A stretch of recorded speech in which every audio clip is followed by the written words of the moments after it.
ভাই একটা কথা বলবো? কি বলবি বল। ভাই আজকে রোজা রেখেছি, এক ঢোক পানি খেলে কেউ দেখা পাবে না তো? আরে পাগল, পানি খালি তো রোজা শেষ, বুঝলিস?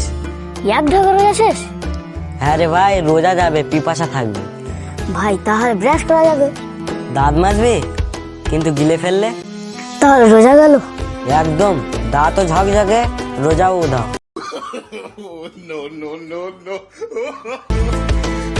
কাকা আপনি কি নামাজ পড়তে পারেন? হ্যাঁ অবশ্যই পারি।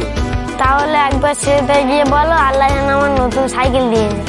আরে বাচ্চা, নামাজ তো চাইবার জন্য, সাইকেল তো দোকানদারের কাছে, আল্লাহর কাছে নয়। আল্লাহ শুধু রিজিক দেন, তাই তোমাকে চেষ্টা করে যেতে হবে। দেখ বন্ধু, ইসলাম মজারও আবার শিক্ষারও।